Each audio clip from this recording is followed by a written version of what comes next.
नमस्कार दोस्तों, स्वागत है आपका हमारे YouTube चैनल रामायण जय करीला धाम पर। आज हम एक पौराणिक कहानी लेकर आए हैं। चलिए शुरू करते हैं आज की पौराणिक कथा में। महर्षि भृगु ने श्री हरि विष्णु को छाती पर लात क्यों मारी, जानते हैं इस कथा के माध्यम से।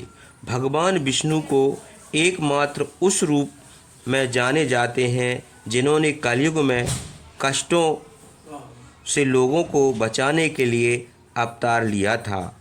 एक बार देवताओं ने मिलकर एक यज्ञ करने का निश्चय किया। यज्ञ की तैयारी पूर्ण हो गई। तभी वेद ने एक प्रश्न किया तो एक व्यवहारिक समस्या आन खड़ी हुई। ऋषि मुनियों द्वारा किए जाने वाले यज्ञ की आहुति दी जाने पर देवगण ग्रहण करते थे, लेकिन देवों द्वारा किए गए यज्ञ की पहली आहुति किसकी होगी, यानी सर्वश्रेष्ठ देव का निर्धारण करना जरूरी था, जिसके बाद अन्य सभी देवों को यज्ञ का भाग प्रदान करें। ब्रह्मा, विष्णु, महेश परमात्मा हैं, पर इनमें श्रेष्ठ कौन है, इसका निर्णय आखिर हो तो कैसे। भृगु ने इसका दायित्व संभाला। वह देवों की परीक्षा लेने चले तो ऋषियों से आज्ञा लेकर भृगु सर्वप्रथम अपने पिता ब्रह्मदेव के पास पहुँचे। ब्रह्मदेव जी की परीक्षा लेने के लिए भृगु ने उन्हें प्रणाम नहीं किया। इससे ब्रह्मा जी अत्यंत कुपित हो गए और भृगु को शिष्टाचार सिखाने का प्रयत्न किया। भृगु का गर्व था कि मैं परीक्षक हूँ और परीक्षा लेने आया हूँ। पिता पुत्र का कैसा रिश्ता। भृगु ने ब्रह्मदेव से अशिष्टा कर दी। ब्रह्मा जी का क्रोध बढ़ गया और अपना कमंडल लेकर पुत्र को मारने भागे। भृगु किसी तरह वहाँ से जान बचाकर भाग चले आए। इसके बाद वह शिवजी के लोग गए। भृगु ने फिर अशिष्टता कर दी। बिना कोई सूचना के शिष्टाचार दिखाए या शिवगणों से आज्ञा लिए सीधे वहाँ पहुँच गए जहाँ शिवजी माता पार्वती के साथ विश्राम कर रहे थे।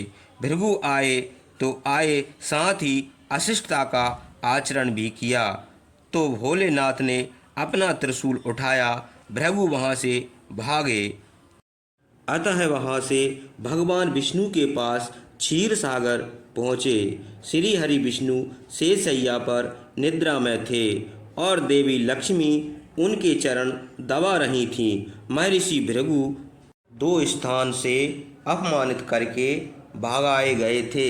उनका मन बहुत दुखी था। विष्णु जी को सोता देखकर उन्हें न जाने क्या हो गया और उन्होंने विष्णु जी को जगाने के लिए उनकी छाती पर एक लात मार दी। विष्णु जी जाग उठे और भृगु से बोले, हे महर्षि, मेरी छाती वज्र के समान कठोर है। आपका शरीर तप के कारण दुर्लभ, कहीं आपके पैर में चोट तो नहीं आई। आपने मुझे सावधान करके कृपा की है। आपका चरण चिन्ह सदा मेरे वक्ष पर अंकित रहेगा। भृगु ऋषि ने भगवान की परीक्षा लेने के लिए यह अपराध किया था, परंतु भगवान विष्णु दंड देने के बदले मुस्कुरा रहे हैं। तब भृगु ऋषि ने निश्चय किया कि श्री हरि विष्णु से बढ़कर विनम्रता किसी देवता में नहीं है। वास्तव में भगवान श्री हरि विष्णु ही सबसे बड़े देवता हैं। तब भृगु ने सभी ऋषि मुनियों को पूरी घटना सुनाई। सभी एक मत हो गए और निश्चय किया कि भगवान विष्णु को ही यज्ञ का प्रधान देवता समझकर मुख्य भाग दिया जाएगा। लक्ष्मी जी ने भृगु को अपने पति श्री हरि की छाती पर लात मारते देखा तो उन्हें बड़ा क्रोध आया, परंतु उन्हें इस बात पर क्षोभ था कि श्री हरि विष्णु ने उदंड करने वाले भृगु को दंड देने के स्थान पर उनके चरण पकड़ लिए और उल्टे क्षमा मांगने लगे। क्रोध में तमतमाई महालक्ष्मी को लगा, जिस पति को संसार का सबसे शक्तिशाली समझती हैं वह तो निर्बल है। यह धर्म की रक्षा करने के लिए अधर्मियों एवं दुष्टों को नाश कैसे करते होंगे। और लक्ष्मी जी के मन में गलानी भर गई और मन श्री हरि विष्णु से उचट गया तथा उन्होंने श्री हरि विष्णु और बैकुंठ लोक दोनों ही त्यागने का निश्चय कर लिया। पत्नी का स्वाभिमान उसके स्वामी के साथ बना होता है। उसके समक्ष कोई स्वामी पर प्रहार कर गया और स्वामी ने प्रतिकार भी न किया। यह बात मन में गूंजती रही और लक्ष्मी जी ने सोचा यह स्थान रहने योग्य नहीं है, पर त्याग कैसे करें। श्री हरि से ओझल होकर रहना कैसे होगा। वह उचित समय की प्रतीक्षा करने लगी। श्री हरि हिरण्याक्ष के कोप से मुक्त दिलाने के लिए 12 अवतार लिया और दुष्टों का संहार करने लगे। माँ लक्ष्मी को यह अवसर उचित लगा। उन्होंने बैकुंठ का त्याग कर दिया और पृथ्वी पर वन में तपस्या करने लगीं। तप करते करते उन्होंने अपना शरीर छोड़ दिया। विष्णु जी अपना कार्य पूर्ण करके बैकुंठ लौटे तो महालक्ष्मी नहीं मिली। विष्णु जी उन्हें खोजने लगे। श्री हरि ने लक्ष्मी जी को तीनों लोकों में खोजा, परंतु तप करके माता लक्ष्मी ने भक्ति करके अनुपम शक्ति प्राप्त कर ली थी। उसी शक्ति से उन्होंने श्री हरि को भ्रमित कर रखा। आखिर श्री हरि को पता लग ही गया, लेकिन तब तक माता लक्ष्मी जी अपना शरीर छोड़ चुकी थीं। दिव्य दृष्टि से उन्होंने देखा कि लक्ष्मी जी ने चोलराज के घर जन्म लिया है। श्री हरि ने सोचा कि उनकी पत्नी ने उनका त्याग समृद्धहीन समझने के भ्रम में किया है। वे उन्हें पुनः प्राप्त करने के लिए अलौकिक शक्तियों का प्रयोग नहीं करेंगे। महालक्ष्मी ने मानव रूप धारण किया है तो विष्णु जी अपनी पत्नी को प्राप्त करने के लिए वह भी साधारण मानव के समान व्यवहार करेंगे और महालक्ष्मी जी के हृदय और विश्वास जीतेंगे। भगवान ने श्रीनिवास का रूप धरा और पृथ्वी लोक पर चोल नरेश के राज में निवास करते हुए महालक्ष्मी से मिलने के लिए उचित अवसर प्राप्त करने लगे। चोल नरेश ने सुखदेव जी की आज्ञा से संतान प्राप्ति के लिए यज्ञ किया। यज्ञ के बाद यज्ञशाला में राजा को हल जोतने के कहा गया। राजा ने हल जोता तो हल का फल किसी वस्तु से टकराया। राजा ने उस स्थान को खोदा तो एक पेटी के अंदर कमल पर एक कन्या विराज रही थी। वह महालक्ष्मी थी। राजा के मन की मुराद पूरी हो गई थी, क्योंकि वह कन्या कमल के फूल में मिली थी, इसलिए उनका नाम पद्मावती रखा गया। पद्मावती नाम के अनुरूप ही रूपवती और गुणवती थी। साक्षात लक्ष्मी जी का अवतार पद्मावती विवाह योग्य हो गई थी। एक दिन वे बाग में फूल चुन रही थीं। उस वन में श्रीनिवास बालाजी आखेट के लिए गए थे। उन्होंने देखा कि एक हाथी एक युवती के पीछे पड़ा है और डरा रहा है। राजकुमारी के सेवक भाग खड़े हुए। श्रीनिवास ने तीर चलाकर हाथी को रोका और पद्मावती की रक्षा की। श्रीनिवास और पद्मावती ने एक दूसरे को देखा और रीझ गए। दोनों के मन में परस्पर अनुराग पैदा हुआ, लेकिन दोनों बिना कुछ कहे अपने अपने घर लौट गए। श्रीनिवास घर तो लौट आए, लेकिन उनका मन पद्मावती में ही बस गया। वह पद्मावती का पता लगाने के लिए उपाय सोचने लगे। उन्होंने जयोतिषी का रूप धारण किया और भविष्य बताने के बहाने पद्मावती को ढूंढने निकले। धीरे धीरे ज्योतिष श्रीनिवास की ख्याति पूरे चोलराज में फैल गई। पद्मावती के मन में भी श्रीनिवास के लिए प्रेम हुआ था। वह उनसे मिलने को व्याकुल थी, किंतु कोई पता ठिकाना न होने के कारण उनका मन चिंतित था। इस चिंता और प्रेम विरह में घर आदि का त्याग कर दिया। इसके कारण उनका शरीर कमजोर होता चला गया। राजा से पुत्री की यह दशा देखी नहीं जा रही थी। वह चिंतित थे। ज्योतिषी की प्रसिद्धि की सूचना राजा को हुई। राजा ने ज्योतिषी श्रीनिवास को बुलाया और सारी बात बताकर अपनी कन्या की दशा का कारण बताने का कहा। ज्योतिषी श्रीनिवास राजकुमारी का हाल समझने के लिए पहुँचे तो पद्मावती को देखकर प्रसन्न हो गए। उनका उपक्रम सफल हो गया था। उन्होंने पद्मावती का हाथ अपने हाथ में लिया। कुछ देर तक पद्मावती का हाथ पढ़ने का सॉन्ग करने के लिए बाद बोले, महाराज, आपकी पुत्री प्रेम के विरह में जल रही है। आप इनका शीघ्र विवाह करा दें तो यह स्वस्थ हो जाएगी। पद्मावती ने श्रीनिवास की ओर देखा। देखते ही उन्हें पहचान लिया। उनके मुख पर प्रसन्नता के भाव आए और वह हंसी। काफी दिनों बाद पुत्री को देखा। राजा को लगा कि ज्योतिषी का अनुमान सही है। राजा ने श्रीनिवास से पूछा, ज्योतिषी महाराज, यदि आपको यह पता है कि मेरी पुत्री प्रेम के विरह से पीड़ित है तो आपको यह भी सूचना होगी कि मेरी पुत्री को किससे प्रेम है। उसका विवाह करने में इससे मैं तैयार हूँ। आप उसका परिचय दें। श्रीनिवास ने कहा, आपकी पुत्री एक दिन वन में फूल लेने गई थी। एक हाथी ने उस पर हमला किया था। आपके सैनिक और दासियां भाग खड़ी हुईं। राजकुमारी के प्राण एक धनुर्धर ने बचाए थे। राजा ने कहा, हाँ, मेरे सैनिकों ने बताया था कि एक दिन ऐसी घटना हुई थी। एक वीर पुरुष ने उसके प्राण बचाए थे। लेकिन मेरी पुत्री के प्रेम से उस घटना का क्या तात्पर्य है? श्रीनिवास ने बताया, आपकी पुत्री को जान बचाने वाले उसी युवक से प्रेम हुआ है। राजा के पूछने पर श्रीनिवास ने कहा, हे राजन, वह युवक साधारण पुरुष नहीं है, बल्कि शंख चक्रधारी स्वयं भगवान श्री हरि विष्णु है।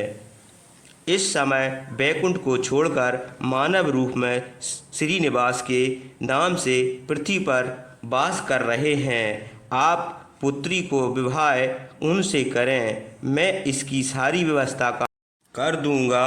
यह सुनकर राजा प्रसन्न हो गए कि स्वयं विष्णु उनके जमाई बनेंगे। श्रीनिवास और पद्मावती का विवाह तय हो गया। श्रीनिवास के रूप में श्री हरि विष्णु ने सुखदेव के माध्यम से समस्त देवी देवताओं को अपने विवाह में सूचना दी और सभी देवी देवता अत्यंत प्रसन्न हुए। देवी देवता श्रीनिवास से मिलने और बधाई देने पृथ्वी पर पहुँचे, परंतु श्रीनिवास को खुशी के बीच एक चिंता भी होने लगी। देवताओं ने पूछा, भगवान, संसार की चिंता हरने वाले, आप इस उत्सव के मौके पर इतनी चिंतित क्यों दिख रहे हैं? श्रीनिवास जी ने कहा, चिंता की बात है। धन का अभाव महालक्ष्मी ने मुझे त्याग दिया। इस कारण से मैं धनहीन हो चुका हूँ। स्वयं महालक्ष्मी ने सब शरीर त्याग कर मानव रूप लिया है और पिछली स्मृतियों को गुप्त कर लिया है। इस कारण उन्हें यह सूचना नहीं है कि वह महालक्ष्मी का स्वरूप हैं। वह तो स्वयं को राजकुमारी पद्मावती मानती हैं। मैंने भी निर्णय किया है कि जब तक उनका प्रेम पुनः प्राप्त नहीं करता, अपनी माया उन्हें आवास नहीं कराऊंगा। इस कारण मैं एक साधारण मनुष्य का जीवन व्यतीत कर रहा हूँ और वह राजकुमारी है। राजा की पुत्री से शादी करने के लिए धन, वैभव और ऐश्वर्य की जरूरत है। वह मैं कहाँ से लाऊं? और स्वयं नारायण को धन की कमी सताने लगी। मानव रूप में आए प्रभु को भी विवाह के लिए धन की आवश्यकता हुई। यह तो प्रभु की लीला है। जिस रूप में रहते हैं वह उस ओनी के समस्त जीवन के कष्ट सहते हैं। अब भी श्री हरि के विवाह को धन का प्रबंध कहाँ से करें? इस बात से चिंतित देवताओं ने जब यह बात सुनी तो उन्हें आश्चर्य हुआ। देवताओं ने कहा, कुबेर आवश्यकता के बराबर धन की व्यवस्था कर देंगे। देवताओं ने कुबेर को बुलाया तो कुबेर प्रकट हुए। कुबेर ने कहा, यह तो मेरे लिए प्रसन्नता की बात है कि आपके लिए कुछ करूं। प्रभु, आपके लिए धन की तत्काल प्रबंध करता हूँ। कुबेर का धन तो आपकी ही कृपा से है। श्री हरि ने कुबेर से कहा, आपको भगवान भोलेनाथ ने जगत और देवताओं के धन की रक्षा का दायित्व सौंपा है। उसमें से धन अपना आवश्यकता के हिसाब से लूँगा, पर मेरी एक शर्त है। पर श्री हरि विष्णु कुबेर से धन प्राप्ति की शर्त रख रहे हैं। यह सुनकर सभी देवता आश्चर्यचकित होकर एक दूसरे को देखने लगे। श्री हरि ने कहा, ब्रह्मा जी और शिव जी साक्षी रहें। कुबेर से धन ऋण के रूप में लूँगा, जिसे भविष्य में ब्याज सहित चुकाऊंगा। श्री हरि की बात से कुबेर समेत सभी देवता शांत हो गए। पर कुबेर बोले, भगवान, मुझसे कोई अपराध हुआ हो तो उसके लिए क्षमा करें, पर ऐसी बात न कहें। आपकी कृपा से धन विहीन होकर मेरा सारा धन नष्ट हो जाएगा। श्री हरि ने कुबेर से कहा, आपसे कोई अपराध नहीं हुआ है। मैं मानव की कठिनाई का अनुभव करना चाहता हूँ। मानव रूप में उन कठिनाइयों का सामना करूँगा जो मानव को आती हैं। धन की कमी और ऋण का बोझ सबसे बड़ा है। कुबेर ने कहा, प्रभु, यदि आप मानव की तरह ऋण पर धन लेने की बात कर रहे हैं तो फिर आपको मानव की तरह ही बताना होगा कि ऋण कैसे चुकाएंगे।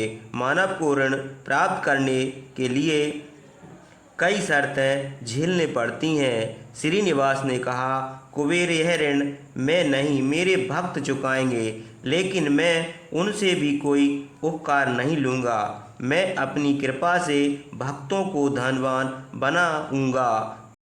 कलयुग में पृथ्वी पर मेरी पूजा धन, ऐश्वर्य और वैभव से परिपूर्ण देवता के रूप में होगी। मेरे भक्त मुझसे धन, वैभव और ऐश्वर्य की मांग करेंगे। मेरी कृपा से उन्हें यह प्राप्त होगा। बदले में भक्तों से मैं दान प्राप्त करूंगा, जो चढ़ावे के रूप में होगा। मैं इस तरह अपना ऋण चुकाता रहूंगा। कुबेर ने कहा, भगवान, कलयुग में मानव जाति धन के विषय में बहुत विश्वास के योग नहीं रहेंगे। उन पर आवश्यकता से अधिक विश्वास करना क्या उचित होगा? श्रीनिवास जी बोले, शरीर त्यागने के बाद तिरुपति के तिरुपल्ला पर्वत पर बालाजी के नाम से लोग मेरी पूजा करेंगे और भक्तों की अटूट श्रद्धा होगी। वह मेरे आशीर्वाद से प्राप्त धन मेरा हिस्सा रखेंगे। इस रिश्ते से मैं कोई दाता न कोई याचक रहेगा। कुबेर कलयुग के आखिरी तक भगवान बालाजी धन, ऐश्वर्य और वैभव का देवता बने रहेंगे और मैं अपने भक्तों को धन से परिपूर्ण करता रहूँगा। तो मेरे भक्तों के दान से न केवल मेरे प्रति अपना ऋण उतरेगा, बल्कि मेरा ऋण उतारने में भी मेरी मदद करेंगे। इस तरह कलयुग की समाप्ति बाद अपने मूलधन लौटा दूंगा। कुबेर ने भक्त और भगवान के बीच एक रिश्ते की बात सुनकर उन्हें प्रणाम किया और धन का प्रबंध कर दिया। भगवान श्रीनिवास और कुबेर के बीच हुए समझौतों के साक्षी स्वयं ब्रह्मा और शिवजी बने। दोनों वृक्ष रूप में साक्षी बन गए। आज भी पुष्करणी के किनारे ब्रह्मा और शिवजी बरगद के पेड़ के रूप में साक्षी बनकर खड़े हैं। ऐसा कहा जाता है कि मंदिर के निर्माण कार्य के लिए स्थान बनाने के लिए इन दोनों पेड़ों को जब काटा जाने लगा तो इनमें खून की धार फूट पड़ी। तो फिर पेड़ काटना बंद करके उन पेड़ों की भी देवता की तरह पूजा होने लगी। श्रीनिवास और पद्मावती का विवाह बड़े धूमधाम से हुआ, जिसमें पधारे सभी देवतागण अपने अपने स्थान को पधार गए। भक्त मंदिर के दान देकर भगवान पर चढ़ा ऋण उतारते हैं। भाई, अब हम तिरुपति बालाजी मंदिर के बारे में विस्तार से जानते हैं। भारत में आंध्र प्रदेश के चित्तौड़ जिले में तिरुपल्ला की पहाड़ी पर विराजमान है। तिरुपति बालाजी विश्व के सबसे प्रसिद्ध देवी देवताओं में से एक हैं। तिरुपति बालाजी मंदिर समुद्र तल से 853 फीट ऊंचाई पर स्थित है और 7 चोटियों से घिरा हुआ है, जिस वजह से तिरुपति बालाजी मंदिर को 7 पहाड़ियों वाला मंदिर भी कहा जाता है। भारत के रस प्रसिद्ध मंदिर में प्रतिदिन लाखों श्रद्धालु वेंकटेश्वर के दर्शन के लिए आते हैं। विशेष अवसरों पर तीर्थ यात्रियों की संख्या काफ़ी अधिक बढ़ जाती है, जबकि दान धर्म के संदर्भ में यह देश का सबसे अमीर मंदिर है। यह धर्म के संदर्भ में भी सबसे अमीर मंदिर है। तिरुपति बालाजी मंदिर भारत का एक प्रसिद्ध मंदिर है और इस मंदिर में